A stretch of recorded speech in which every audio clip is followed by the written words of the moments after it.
I was asked to do this presentation on how to set up an SPLF server. I've done it before, a little modified now, but we'll take it again. SPLF server, what is it all about? Well, SPLF stands for security, performance, load balancing, and failover. And how do we use this in DataFlex? Well, let's go back and look at what is a very old traditional website. How does that work? Well, you have a server and you have a browser somewhere that accesses files on the server, plain HTML or whatever, and they are located on that server. Next step is, well, if you have an application website, you have an application running here and attach the browser to that, and probably have a database beyond the firewall. So HTML requests got processed here, and the application runs on the server there. And what we can extend this to, if we use the SPLF setup, is that we can now have a master server which stands outside the firewall, and you can have the application server inside the firewall together with the database, and the application runs here instead of the previous picture where the application was running outside the firewall, which we actually don't want to do. So this is one of the reasons for having a setup like that, for security reasons, for example. And so the HTML requests go on the outside server, and the data processing will actually be done on these servers. You can attach one or several internal servers. We call them the slaves and the masters in SPLF setup. And you only need to open up a single port between these computers to make it work. It's an internal protocol that it's using between the servers. So what are you going to do and where when you install this? Well, on the master server outside the firewall, you'll have all the app HTML folders with their subfolders. You'll have to web share that folder, and well, when you install it, you actually have the programs folder there as well, because you have to point to the web app.exe. But afterwards, that web app.exe is never used.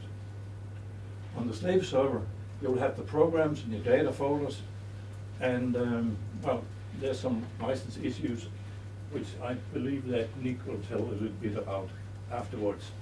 But this is how it works.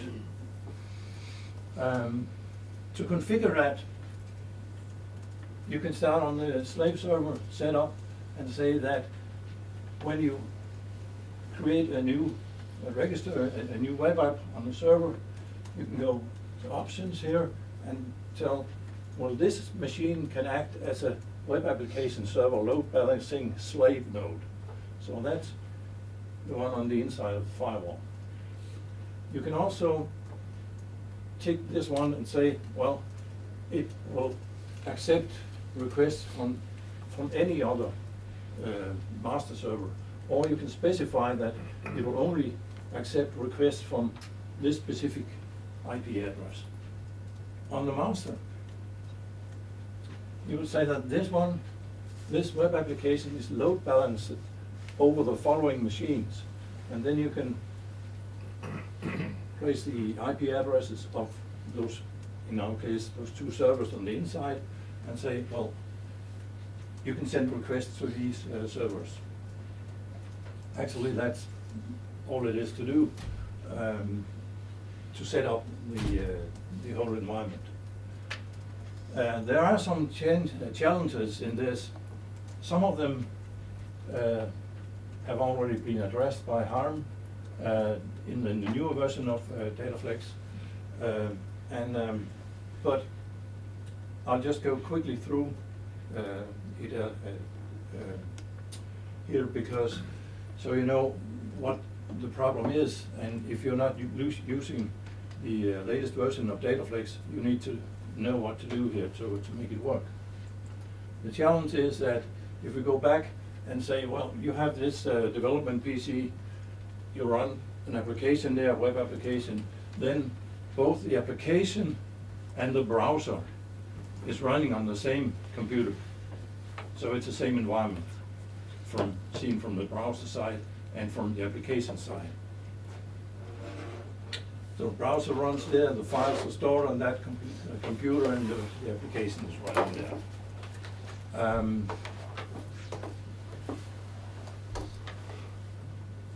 Let's say we have we want to show a report. We create a report here, and this function returns the file name, and the file name is the one that the browser is supposed to show on the screen.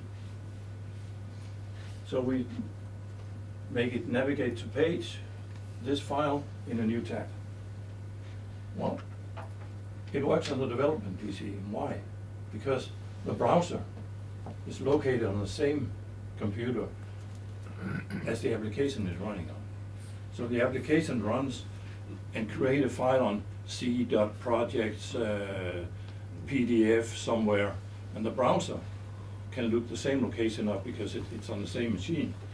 But that will not work in this environment, because if we have a web server here, we have the client PC here, the browser runs there, and you create the file on that server and ask this one to look up that file with the same name, c:projects PDF somewhere. It cannot find it on this machine. It will need to somehow see the file on that computer over there. So what you can do, of course, you can put it in the app.html folder or a subfolder to that, because that's where this is the place where the browser can see files on the web server. It's web shared. So if you remove that part and then just say this address to the browser, it will look it up on the web server instead. It's not that good because of these reasons. The file name is displayed in the browser. Files are publicly accessible. It's placed in the web share, and visitors can see other files by just trying to figure out another file name, and it can be shown to the user. So the solution of that is to use the resource manager, and this is of course the older version prior to 19.1, where we use the classic ASP. The web resource manager creates an encrypted URL, and this URL is bound to the current session. It can be time limited as well. And then it just calls this ASP file, which in turn will take this encrypted URL and convert it to which location should I find this file. And you get that by getting the download URL of the resource manager. That was the original file name, and you get the URL, and you can navigate to that page.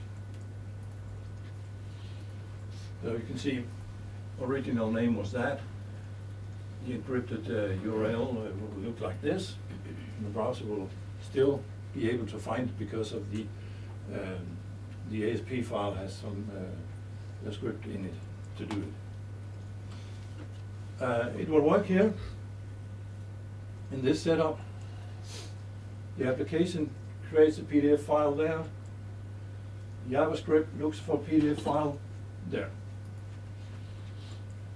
Well, if we have the SPLF set up, we have a problem with this, because web application runs here, the files will be stored there, but now all the HTML processing will be on this machine, and the file is actually somewhere in a folder on that computer, and the script will look for it here.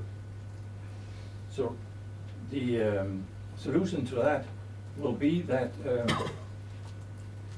we have to somehow get that file to the outside server. We can do it manually by just make a test, place the file there, and run it again and see what happens. But to do that automated, you can also just use, for example, FTP and move this file over here so the script can access the file over there.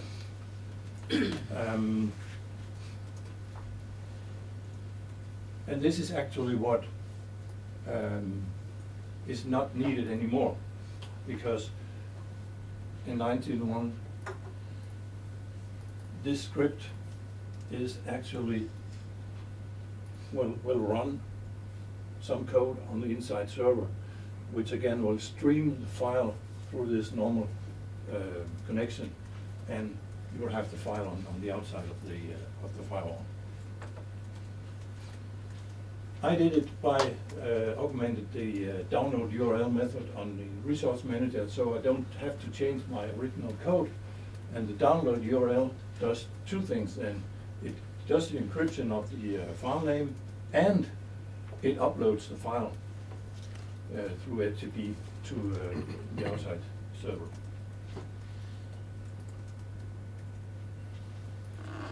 Like this, for example. Function download URL. Have an FTP transfer object to upload it. If it's okay, well, forward get the download URL and show it. But in the SPLF environment, there's some other things to be careful about.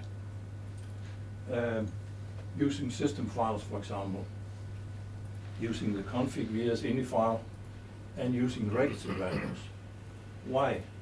Well, because as you can see in this, we actually have two servers running here, and each of those servers have their own config vs file in the so you need to make sure that the same information is stored in these files to make it, because you never know which one of those oh, this is processing, yeah. You never know which of the servers that will actually run the request.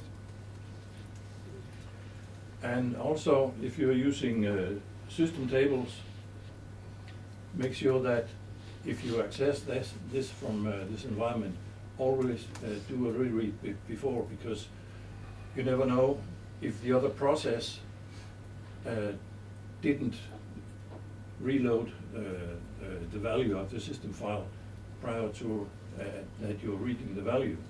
The other process changed the value, but system files are just, you know, opened and you have the record box already, and you have to actually be sure that you reread it before you read something out of it. Any files or Windows registry will of course also be careful to, you shouldn't use that in this environment, because you never know if the next request gets served by that one instead of this one. So that was some of the things you have to be aware of when using the SPLF. So thank you for watching this, and please know this one. When the winds of change are blowing, some people build shelters, other people erect windmills. By the way, can anyone tell me what this is? Haven't seen such a thing for a long while. It's an American president of some many years ago. It's an American quarter. So what's this? It's a quarterback from Kentucky.